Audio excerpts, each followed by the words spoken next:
Hello, everyone. Good morning. This is Kathy Hing on the West Coast. I am in our financial planning group. And today I will be covering modeling charitable gifts in our system. So why don't we go ahead and get started and take a look.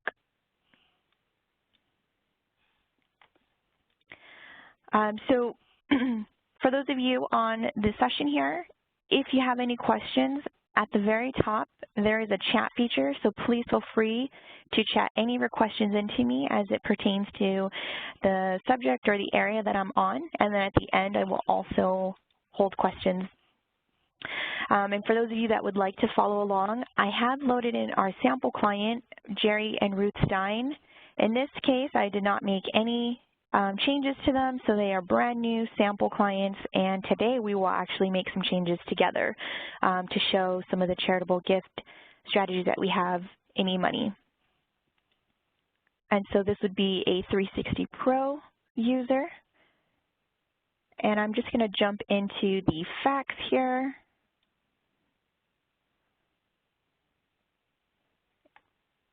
And in the advanced facts, I want to jump into the entities first. And then here we have charities. So the Steins already have charities that are entered in the system, but I want to just go ahead and add one. And so in the system here, for your clients that have any type of charitable intent, or maybe they have a donor-advised fund, what you'd want to do here is enter in the charity. You can name the charity as you'd like.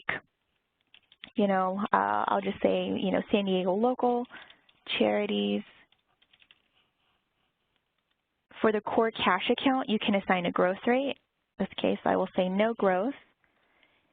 And then here we have the AGI contribution limit. So we have for public charities the 60-30, and then we have for non-public the 30-20.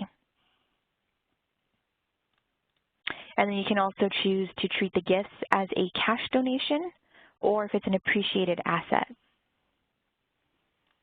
And I will actually select appreciated asset, and I'm going to just save this one here.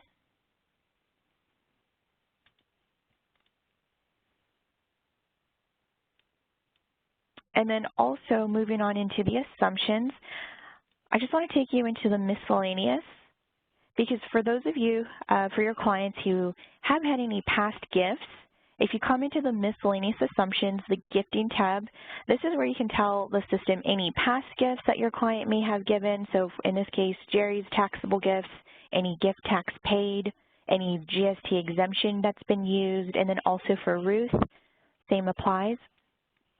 And then we also have split gifting here. So as a default, split gifting will be set to yes. So that way we can apply the $15,000 per person. And if you don't want that, then we can just switch this to no. Or maybe for a specific period you would like that split gifting does not apply, then you can go ahead and make that as needed.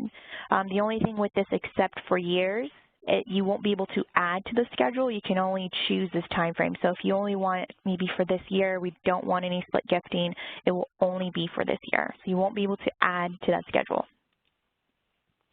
I don't want to do any split gifting.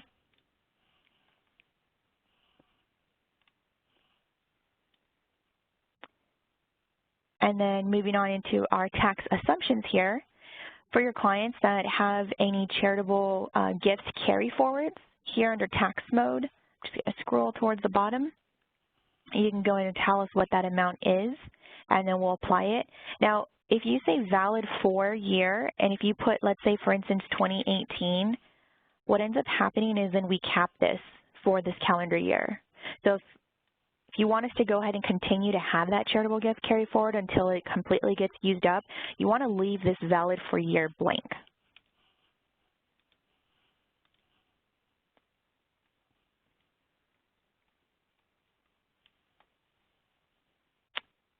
And then moving into our investments here. So for those of you who have clients that have a donor advised fund, I'm actually just going to come into the taxable investment, and I'm going to add a taxable investment. And we're going to call this Donor Advised Fund. And if it's coming through a connection, for those of you that are pulling through those accounts, you absolutely can still have it feed through the connection of wherever it's coming from, because the step will be the same. We'll just say that this is a $1 million account. In order for this to be recognized as a donor advised fund is we just change that ownership. So instead of Jerry and Ruth owning this, here in the drop-down is where we can choose those charities. So I can choose any of the charities that were previously entered, but I'm going to go and choose the one that we just entered in today for the San Diego local charities. And why don't we put a growth rate here?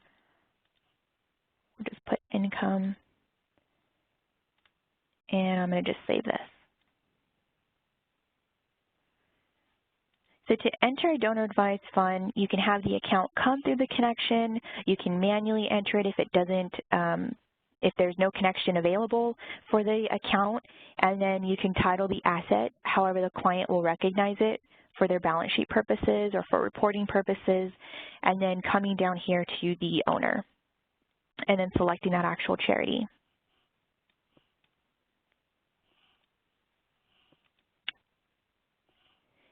And that's the donor advised fund. And then we also have here under expenses, I'm just going to jump down to other expenses.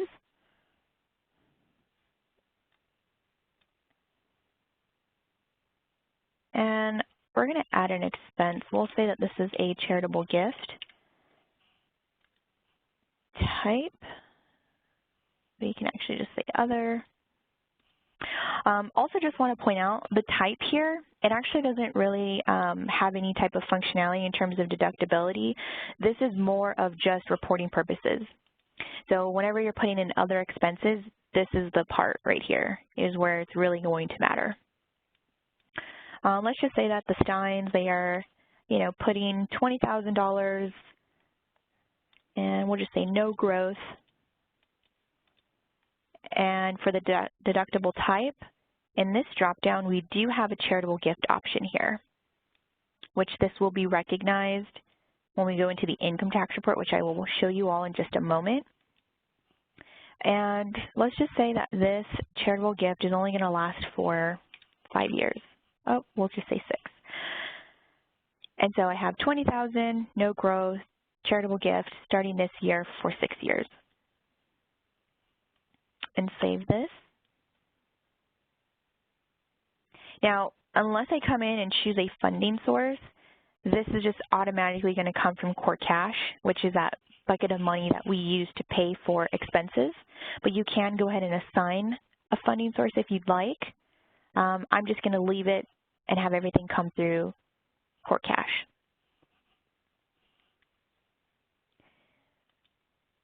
And then also, in our wills and gifting section, we have planned gifts.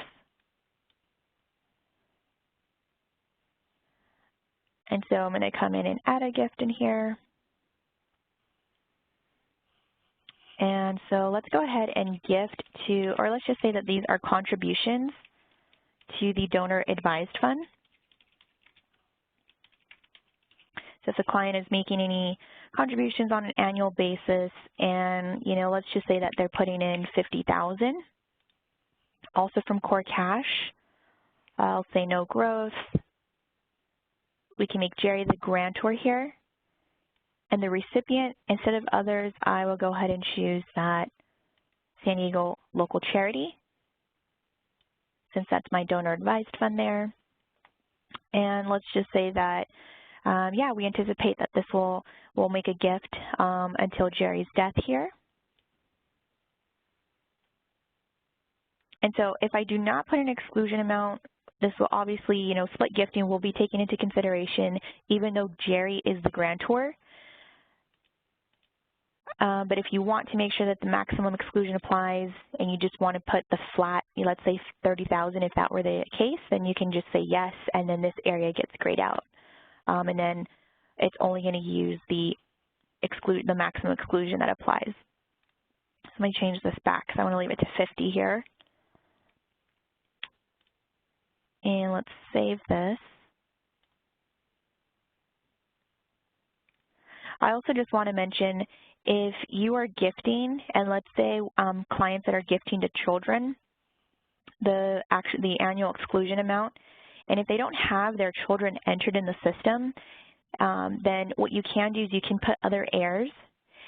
I just want to mention that the other heirs, however, this assumes that there's no limit. So the split gifting, so there would actually just be pretty much a $15,000 exclusion for an unlimited amount. So you would want to make sure that you are either capturing it by the children, or if it doesn't matter, then you can go and put in other heirs, and then you could put in what the exclusion amount is. So let me just leave this back to the charity here.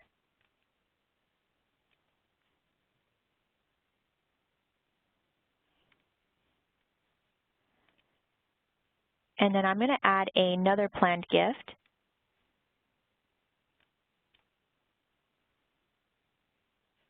And we're going to gift this. We're going to make a gift to one of the kids.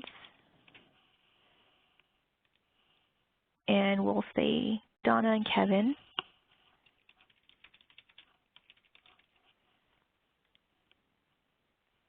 And this time I'm going to say that we do want to use the annual exclusion. And we'll also make Jerry that grantor. And instead of death, we'll also just put a time frame there.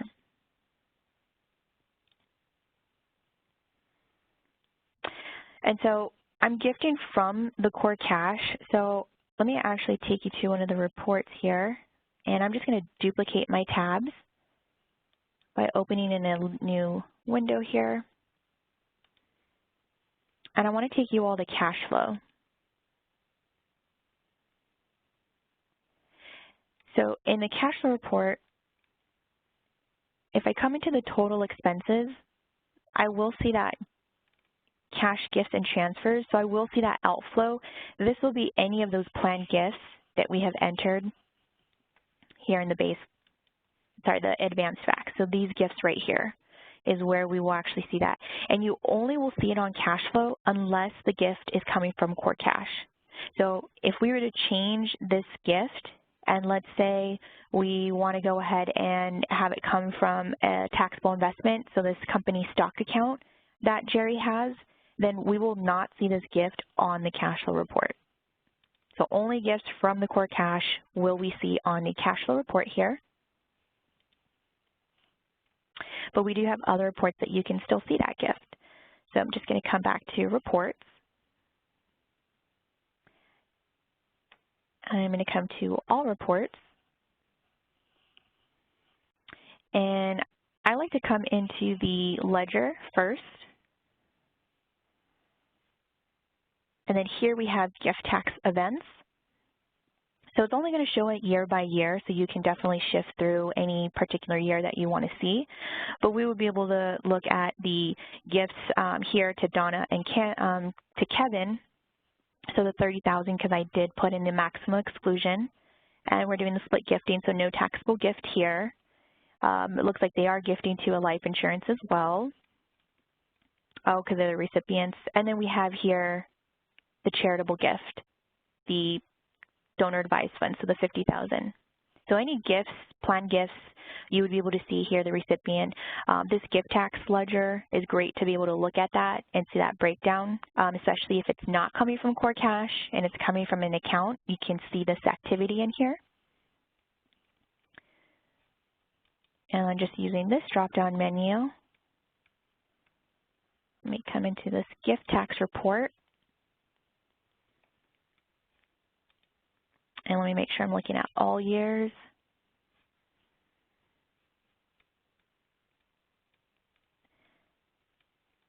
And so any gifts given, we're going to see for year by year. And then some of them have different time frames for those planned gifts that I've entered, so we can see them start to drop off. Any taxable gifts given would show up here. The cumulative gifts for Jerry, any credit that has been used, any gift tax that would be owed, and then also you would see here for Ruth, any gifts also. So we would split that up there. So this is a great report to look at.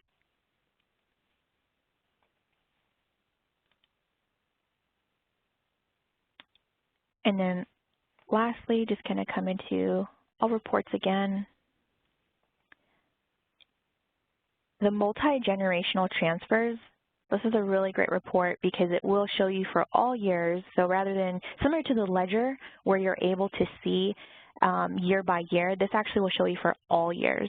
So I'm actually just going to come into the individual details here. And you can, right here by show, you can filter any one person. But what I like about this is you can see for the client and spouse, you could see any of the gifts given. You could see the insurance, any estate distributions. And then at the bottom, it does total it out here. Let me just switch this to the San Diego local charity to show what that looks like.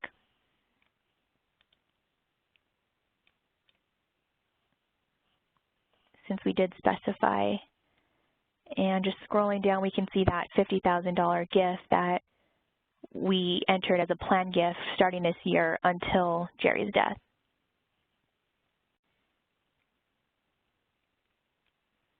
So it's a great way to filter out any of the specific charities to show your client, to look at it for children, grandchildren, and then you can also look at the transfer summary here. And so, let's see, so a couple questions.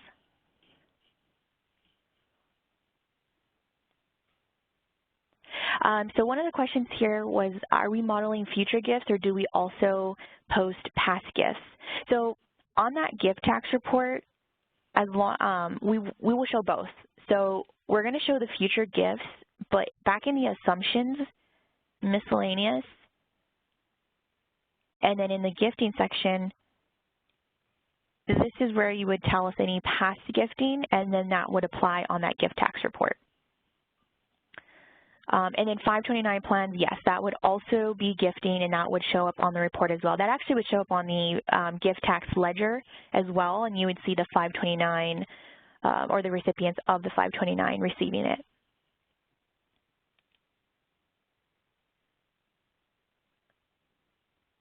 So one of the questions was, why do we not see a taxable gift for Donna since they exceed the exclusion with the insurance premium? So let's take a look here on that one.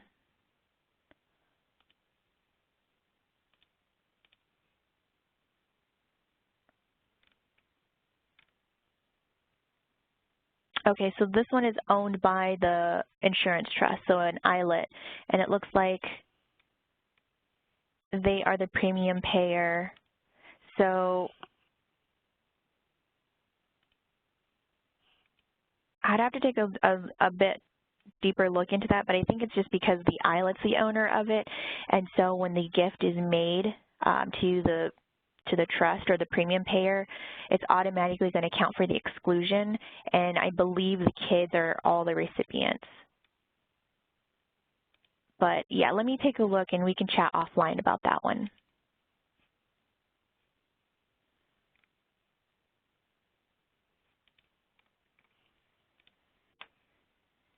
But let me go back to the reports here. And so the multi-generational transfers, this is probably the only report that you will be able to see the charity year by year, any current gifts that they are making. So being able to show this to your client, it's really nice to be able to display year by year, unlike the ledger where you can only look in one individual year. Also, actually, the ledger is not client-facing. But if you also come into the Plans tab, and if you come to the Distribution Center, and I'm just going to jump into the overview here. Since we are assuming that the client, the simulation year is as of today, we can always see the charities here. So if they were to pass, so if Jerry passes today, and this is where the distribution of the estate were to go, and then Ruth also passes, we can actually see here the total gifts to the charities. We could see the donor advised fund in here. And that's just the amount itself. We can see the heirs and trusts. So This is also another great way to see any type of gifting, especially if it's out of the estate. You could see it here in the distribution center. A couple more questions here.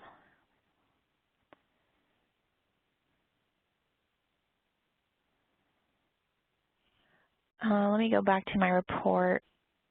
One of the multi-generational transfers, you know, it could be different depending on, so in the total distributions, if you're getting 84 million compared to mine being about 41, I would take a look at some of the assumptions that you may have. So in my plan gifts, let me actually, no, because I put them as no growth. Yeah, I'm not too sure, because usually if we're using the same growth rates, it would be the same, but I'm just trying to think if there's a different growth rate you might have been using.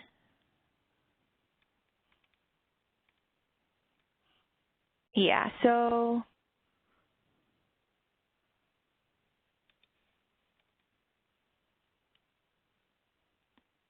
the children, so these are the gifts that they're given, and then at the end, this is the estate itself that's going to transfer that we're going to see at death. So these are just the transfers itself, but the individual details is what I wanted to point out, that you can kind of see all years of any, if you're using the planned gifting section there. Another question.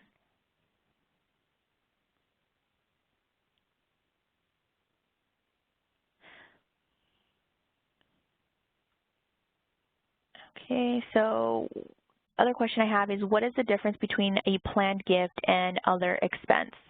So the planned gift would allow you to pretty much, there actually wouldn't be too much of a difference in here, just because you can pretty much select the time frame, you can go ahead and select where it's going to come from, whereas in the other expense, you may have some limitations, because if you are using a funding source, then that could be, you know, exhausted.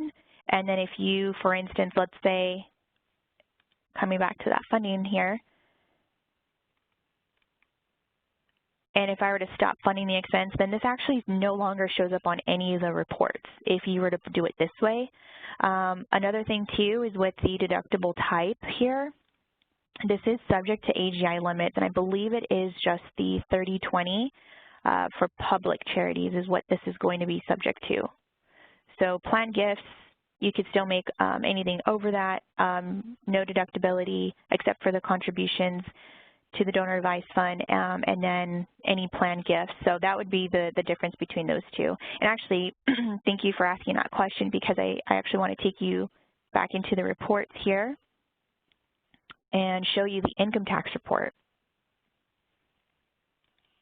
also where we can see some of those deductions. So jumping into income tax, regular federal, and then I'm just going to come into the below the line.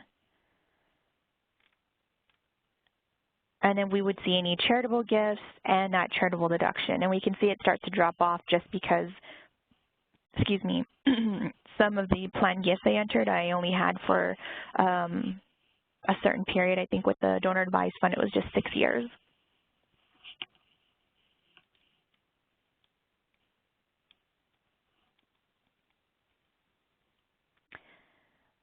Any other questions for me?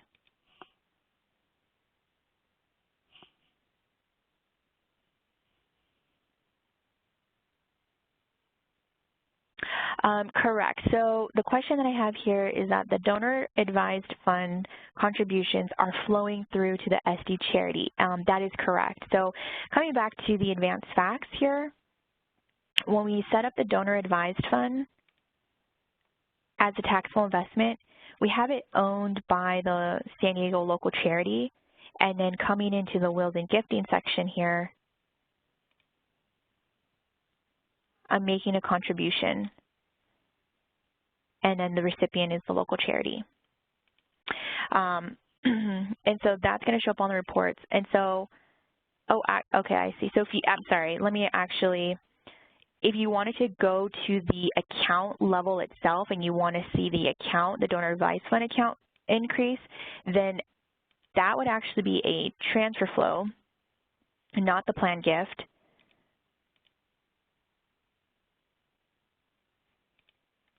And if you do it this way, you will go ahead, our system will capture this as a taxable gift. The only thing is that since this is going directly to the account level itself and not the charity, is that when we're setting up this way, on the reports, going back to that multi-generational report, you're not going to see that increase because we're looking at the charity and not the donor advised fund. But the asset report would, I'm sorry, not the assets, but the ledger would definitely show that account itself growing.